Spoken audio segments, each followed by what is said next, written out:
Hello BMS students. आज मैं आपको आयुर्वेद का बहुत ही इंटरेस्टिंग टॉपिक पढ़ाने वाली हूँ।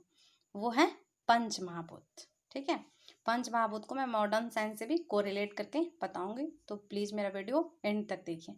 चलिए फिर स्टार्ट करते हैं।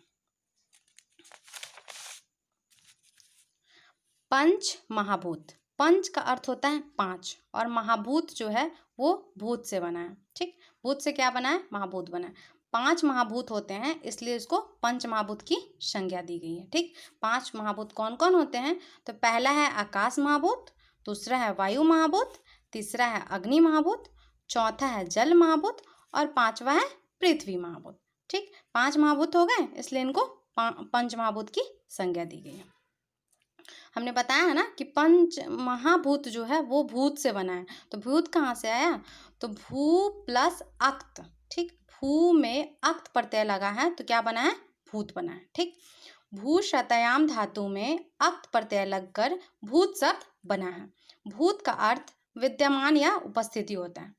भू शतयाम धातु जो है उसमें अक्त प्रत्यय, प्रत्यय का मतलब होता है कि वैसा शब्दांश जो शब्द के बाद में लगकर, ठीक है, कोई शब्द है उसके बाद में लगकर उसके अर्थ को बदल देता है, तो उसको हम क्या कहते हैं? प्रत्यय कहते हैं। और उपसर्ग क्या होता है कि शब्द के पहले लगकर उसके अर्थ को बदलता है, उसको उपसर्ग कहते हैं। यहाँ पे बाद में लग रहा है ना, ये जो भू शब्द है उसके बाद में प्रत्यय लग रहा है, अक्त प्रत्यय, तो क्या बन रहा है? भूत शब्द बन रहा है। अब इसका अर्थ क्या होता है भूत का? तो भूत का अर्थ होता है यानी कि विद्यमान, यानी कि उपस्थिति, प्रेजेंट होना, किसी चीज का प्रेजेंट होना, वो क्या है? भूत है। ठीक, महर्षि चरक ने भूतों को सुसूक्ष्म एवं इंद्रियातीत कहा है। आयुर्वेद के बहुत बड़े महर्षि हैं, वो हैं चरक। चरक ने भूतों को क्या बताया? सुसूक्ष्म, यानी कि अति सूक्ष्म, बहुत ही सूक्ष्म होता है, और इंद्रियातीत होता है, यानी कि हमारी इंद्रियों से वो परे होता है। हमारी इंद्रियों से उसको हम नहीं देख सकते हैं, नहीं छू सकते हैं, नहीं फील कर सकते हैं। तो इन्होंने बताया है कि भूत जो है वो सुसूक्ष्म एवं इंद्रियातीत होता है। जब बहुत सारे भूत आपस में इकट्ठा होते हैं या फिर उसमें उनमें स्थूलत्व का गुण आता है तो महाभूत का निर्माण होता है। जब बहुत सारे भूत क्या है आपस में इकट्ठा होते हैं या फिर उनमें स्थूलत्व का गुण आता है तो वो क्या होते हैं? महाभूत का निर्माण करते हैं। हो गया, भूत से महाभूत बन गया ना। ठीक है, अब कह रहा है जब बहुत सारे आकाश भूत आपस में इकट्ठा होते हैं तो आकाश भूत का निर्माण होता है। यानी कि जब बहुत सारे आकाश भूत आपस में मिलते हैं तो क्या होता है? आकाश महाभूत का निर्माण होता है। उनमें स्थूलत्व का गुण आता है तो क्या बनता है? आकाश महाभूत बनता है। ठीक इसी प्रकार वायु महाभूत, यानी कि जब बहुत सारे वायुभूत आपस में इकट्ठा होते हैं तो वायु महाभूत का निर्माण होता है। जब बहुत सारे अग्निभूत आपस में इकट्ठा होते हैं तो अग्नि महाभूत का निर्माण होता है। जब बहुत सारे जलभूत आपस में इकट्ठा होते हैं या फिर उनमें स्थूलत्व का गुण आता है तो जल महाभूत का निर्माण होता है। और जब बहुत सारे पृथ्वी भूत आपस में इकट्ठा होते हैं या फिर उनमें स्थूलत्व का गुण आता है तो पृथ्वी महाभूत का निर्माण होता है। पंच महाभूत संसार के सभी चल एवं अचल वस्तुओं में व्याप्त होती हैं। जो संसार की जितनी भी वस्तुएं हैं, जो सजीव है या फिर निर्जीव है, लिविंग थिंग है या फिर नॉन लिविंग थिंग है, वो सब में, वो सारी वस्तुओं में पंच महाभूत होता है। आपके आसपास जितनी भी वस्तुएं होंगी, table, chair, desk, bench, pen, copy, मतलब हमारा शरीर, सब कुछ पंच महाभूत का बना हो। ये पेन है, ये भी पंच महाभूत का बना हो, ये पेज भी पंच महाभूत की, ये कॉपी भी पंच महाभूत का बना है। सब कुछ पंच महाभूत का बना होता है, या फिर वो लिविंग थिंग हो या फिर नॉन लिविंग थिंग क्यों ना हो। फिर हमारे आचार्यों ने बताया है इह ही द्रव्यम पंचभूतात्मकम, यानी कि संसार की सभी समस्त जीवों का शरीर और निर्जीव पदार्थ सभी पंच महाभूतों द्वारा बनी होती हैं। संसार के हमने बताया ना, संसार की जितनी भी वस्तु हो, वो चाहे जीव का शरीर ही क्यों ना हो या फिर निर्जीव पदार्थ ही क्यों ना हो, वो सब पंच महाभूत की बनी होती हैं। ठीक, आकाश तत्व जो है वो पंच, जो आकाश, वायु, अग्नि, जल, पृथ्वी जो है, इनको पंच तत्व की भी संज्ञा दी गई है। ठीक है, पंच तत्व भी इसको आप कह सकते हैं। आकाश तत्व जो है वो अवकाश, यानी कि खाली स्थान का प्रतीक है।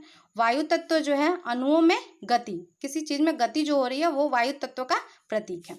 जल तत्व जो है तापक्रम, यानी कि हीट या टेम्परेचर या उष्मा का प्रतीक है। ठीक, जल तत्व अग्नि तत्व तापक्रम, हीट या उष्मा का प्रतीक है। जल तत्व अणुओं में परस्पर संयुक्त रहना, अणुओं को परस्पर संयुक्त रखना, यानी कि परस्पर संबंध होना, संयुक्त रखना, जोड़े रखना, या शीतलता जो है वो जल तत्व का प्रतीक है। और पृथ्वी तत्व का क्या प्रतीक है? भार।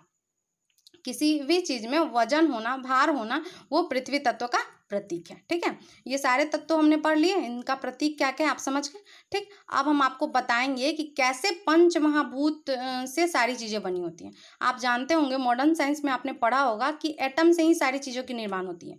ये सब चीज एटम का बना होता है, हम पढ़ते हैं ना, एटम से मॉलिक्यूल, सब दुनिया की सारी चीजें एटम की बनी होती है। केमिस्ट्री में हमने और आपने सबने पढ़ा होगा ये चीज।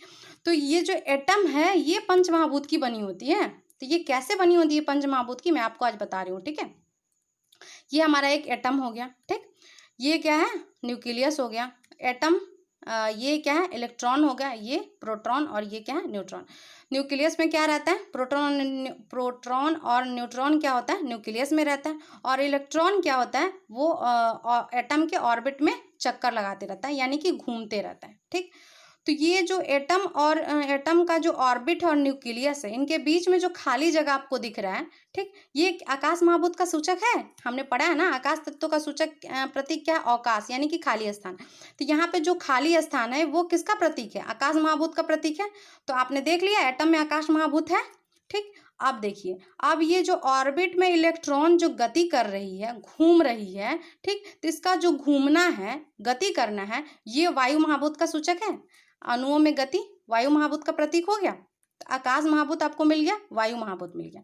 आप देखिए, ये प्रोटॉन है, ये इलेक्ट्रॉन है, इस पे कुछ चार्जेज होते हैं। ठीक, आवेश होता है ना, इस पे कुछ चार्जेज होते हैं ना, इलेक्ट्रॉन प्रोटॉन पे। तो जो चार्जेज हैं इस पे, ये किस, जो आवेश है, जो तापक्रम है, जो हीट है, जो टेम्परेचर, जो भी बोले आवेश है, ये जो है अग्नि महाभूत का सूचक है, अग्नि तत्व का सूचक हो गया। तो इलेक्ट्रॉन पे कितना चार्ज होता है, 1.6 इंटू 10⁻⁹ कूलम्ब इलेक्ट्रॉन पे चार्ज होता है। और प्रोटॉन पे कितना चार्ज होता है, प्लस 1.6 इंटू 10⁻⁹ कूलम्ब इलेक्ट्रॉन पे चार्ज होता है। अब देख लीजिए, अब हमने देख लिया, ये तो हमने देख लिया अग्नि महाभूत, आकाश, वायु, अग्नि, तीनों महाभूत आपको मिल गए इस एटम में। अब है जल महाभूत। अणुओं में परस्पर संबंध का प्रतीक है जल महाभूत। तो इनके बीच आपस में संबंध है, तभी तो ये इलेक्ट्रॉन ऑर्बिट में चक्कर लगा रहा है और प्रोटॉन और न्यूट्रॉन क्या है, न्यूक्लियस में है। तो इनके बीच कुछ ना कुछ संबंध है ना। तो इनके बीच जो परस्पर संबंध जो बना हुआ है, ये हमारा क्या है, जल महाभूत का सूचक है। ठीक, जल महाभूत भी आ गया। अब बचा है पृथ्वी महाभूत। अब पृथ्वी महाभूत इस एटम में कैसे है, ये देखिए, इलेक्ट्रॉन, प्रोटॉन और न्यूट्रॉन, ठीक है, इसका कुछ ना कुछ वजन होता है, ठीक, वेट होता है। तो ये जो इसमें वजन है, यानी कि भार है, तो वो क्या है, पृथ्वी महाभूत का सूचक है। तो इलेक्ट्रॉन का वजन कितना होता है, इलेक्ट्रॉन का वजन होता है 9.11 इंटू 10⁻⁻31 kg, या फिर इसका प्रोटॉन का देखें 1.67 इंटू 10⁻⁻27, और न्यूट्रॉन की देखें तो 1.67 इंटू 10⁻⁻27। ठीक है, ये इनका मास हो गया, इलेक्ट्रॉन, प्रोटॉन और न्यूट्रॉन का मास हो गया। ठीक, हमने देख लिया ना कि पंच महाभूत कैसे एक इस एटम में है। जब इस एटम में पंच महाभूत है, तो एटम से सारी चीजें बनी है, तो इसका मतलब सारी चीजें हमारी जो है वो पंच महाभूत की बनी होती है। प्रूफ हो गया ना कि पंच महाभूत से सारी दुनिया की जितनी भी चीजें हैं, लिविंग थिंग हो या फिर नॉन लिविंग थिंग हो, क्योंकि एटम से ही लिविंग थिंग और नॉन लिविंग थिंग दोनों का निर्माण होता है। तो जो भी लिविंग थिंग हो या फिर नॉन लिविंग थिंग हो, वो सब क्या, पंच महाभूत का निर्माण होता है, हमारे आचार्यों ने बताया है और आपने ये प्रूफ भी आज देख लिया। ठीक है, अब पंच महाभूत के क्या गुण हैं, कुछ क्वालिटीज होंगी इसमें। तो इनके गुण जो है, पंच महाभूत कौन कौन है, आकाश, वायु, अग्नि, जल और पृथ्वी। तो आकाश महाभूत का क्या गुण है, आकाश महाभूत का गुण है शब्द। वायु महाभूत का क्या गुण है, स्पर्श। अग्नि महाभूत का क्या गुण है, रूप। जल महाभूत का क्या गुण है, रस। और पृथ्वी महाभूत का क्या गुण है, गंध। ठीक, इनके जो गुण हैं, पंच महाभूत की जो गुण होती हैं, इसके गुणों से ही हमारी इंद्रियों की उत्पत्ति हुई है। यानी कि पंच महाभूत का जो गुण होता है, उससे ही हमारी इंद्रियां बनी हुई है। हमारे जो भी हमारे सेंसरी ऑर्गन है, जो भी तो वो पंच महाभूत के गुण से बनी है। ठीक है, ये जो शब्द, स्पर्श, रूप, रस, गंध देख रहे हैं, इसको आयुर्वेद में पंच तन्मात्रा की संज्ञा दी गई है। किसकी संज्ञा दी गई है, पंच तन्मात्रा की संज्ञा दी गई है। और ये जो भी पंच महाभूत के गुण है, वो पंच महाभूत के स्वाभाविक या वैशेषिक गुण है। ठीक, कैसे गुण है, स्वाभाविक या वैशेषिक गुण। पंच महाभूत का अगर आपसे कोई पूछे स्वाभाविक और वैशेषिक गुण क्या है, तो आकाश महाभूत का शब्द है, वायु महाभूत का स्पर्श है, अग्नि महाभूत का रूप है, जल महाभूत का रस है, और पृथ्वी महाभूत का गंध है। अब पंच महाभूत का हम लक्षण की बात देखते हैं, असाधारण लक्षण।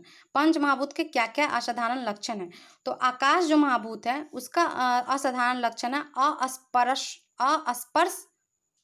अस्पर्शत्व। ठीक है, यानी कि आकाश को हम स्पर्श नहीं कर सकते हैं, आकाश को हम छू नहीं सकते हैं, स्पर्श नहीं कर सकते हैं, तो हम उससे कोई प्रतिघात नहीं होता है। आकाश का स्पर्श ना होने से उसका कोई प्रतिघात नहीं हो सकता। जब तक हम किसी वस्तु को छूते नहीं है, कोई रिएक्शन उसकी तरफ से नहीं आता है। तो आकाश को हम स्पर्श कर ही नहीं रहे हैं, तो कोई रिएक्शन आएगा, कोई प्रतिघात आएगा? नहीं आएगा। तो इसका असाधारण लक्षण क्या है? अस्पर्शत्व और अप्रतिघात, यानी कि किसी तरह का उससे प्रतिघात नहीं आएगा, तो उसका असाधारण लक्षण क्या हो गया? अप्रतिघात। ठीक है। वायु महाभूत का क्या असाधारण लक्षण हो गया? चलत्व, यानी कि निरंतर चलते रहना, गति करते रहना। अग्नि महाभूत का उष्णत्व, यानी कि उष्ण, गर्म। ठीक। जल महाभूत का द्रवत्व, यानी कि पतला होना, बहना। संयोजन, शीतलता भी कह सकते हैं। पृथ्वी महाभूत का जो असाधारण लक्षण है वो हो गया खरत्व। ठीक, ये सब आपने पढ़ लिया। अब ये पांचों महाभूत की अलग अलग डिटेल्स, जैसे आकाश महाभूत हो गए, वायु महाभूत हो गए, अग्नि, जल और पृथ्वी, सारे महाभूत की सारे डिटेल्स मैं आपको नेक्स्ट वीडियो में बताऊंगी। अगर आपको मेरी वीडियो अच्छी लगे तो please like, share and subscribe जरूर करें। Thank you friends, bye bye.